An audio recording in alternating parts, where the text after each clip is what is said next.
और सत्ता में अब बात एक ऐसी खबर की जिसे आप दिल थाम कर सुनिएगा, क्योंकि ये खबर अचानक होने वाले हार्ट अटैक से जुड़ी है।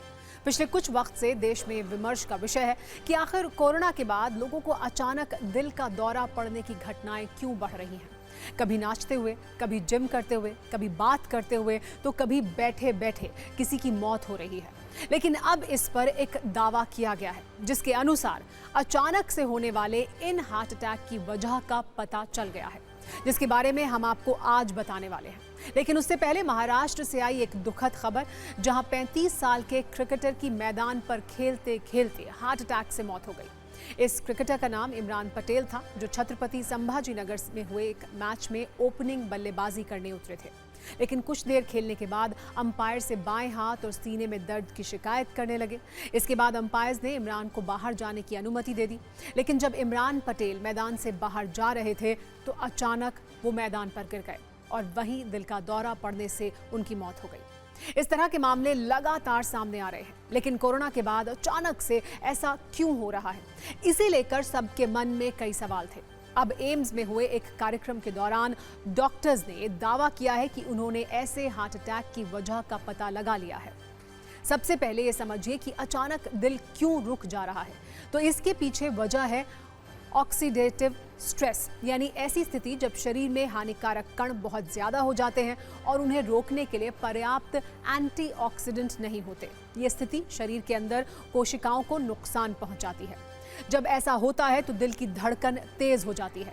इसे नियंत्रित करने के लिए दिमाग से कैटाक्लोमाइन हार्मोन रिलीज होते हैं, लेकिन अगर ये हार्मोन जरूरत से ज्यादा बन जाएं तो दिल की पंपिंग बंद हो सकती है और इससे अचानक दिल का दौरा यानी सडन कार्डियक अरेस्ट हो सकता है। लेकिन आप सभी न्यूज मित्र ये सोच रहे होंगे कि आखिर हार्ट अटैक का कोविड से क्या कनेक्शन है, तो इस पर सत्ता का प्रकाश भी डालते हैं। दरअसल कोविड संक्रमण के दौरान शरीर में ऑक्सीडेटिव स्ट्रेस बढ़ जाता है।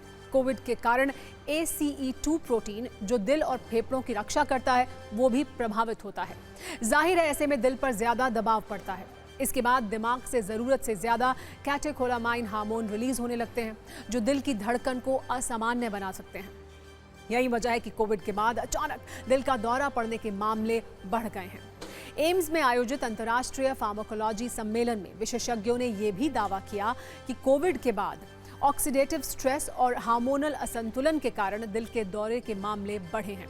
ऐसे 80% लोग सामान्य रहे, लेकिन 20% को गंभीर समस्या हुई और 5% में स्थिति जानलेवा हो गई।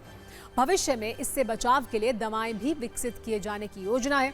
इस दावे पर हमने कुछ हेल्थ एक्सपर्ट से भी बात की है, जिस पर हम आपको एक अहम न्यूज रील आइए दिखाते हैं।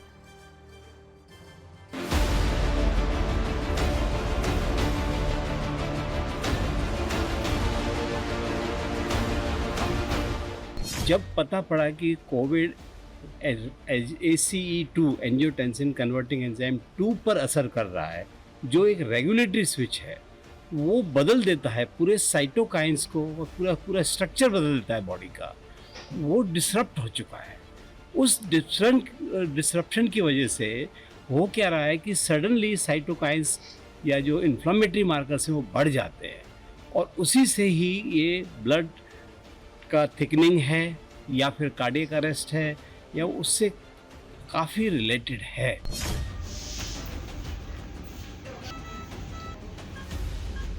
कोविड जैसे वायरस, कोविड तो चला गया पर कोविड एक अंदर बॉडी में छोड़ गया है वर्ल्ड वाइड, और वो कर रहा है। अब कोई बोल रहा है इसको लॉन्ग कोविड है, कोई बोलता है पोस्ट कोविड इफेक्ट्स है, अलग अलग नाम दुनिया में दिए जा रहे हैं, पर चीज़ है।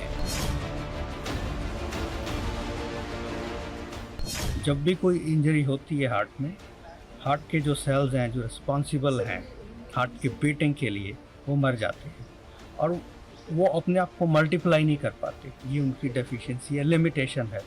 उससे क्या होता है, कोई भी जो डैमेज हुआ, वो सेल मर गए, वो जो मर गए सो गई, वो लॉस परमानेंट है। अब उसको कवर करने के लिए नए सेल्स डालने पड़ेंगे। इसीलिए stem cell therapy can provide permanent solution to the problem. हर सब्जेक्ट को अपना लिपिड प्रोफाइल रेगुलर बेसिस पर करवा लेना चाहिए और अपना lipid content should remain under normal conditions, as well as they should do the platelet functions and other chemistry. उसके लिए तला हुआ खाना और तरह तरह की चीज़ें जो खाते हैं वो जितना भी कम कर सकते हैं अच्छा है, जिससे कि ट्राइग्लिसराइड लेवल 150 मिलीग्राम पर डेसीलीटर से नीचे आ जाए. And under those conditions, the patient has a less chance of developing the late COVID and thromboembolism and other late complications.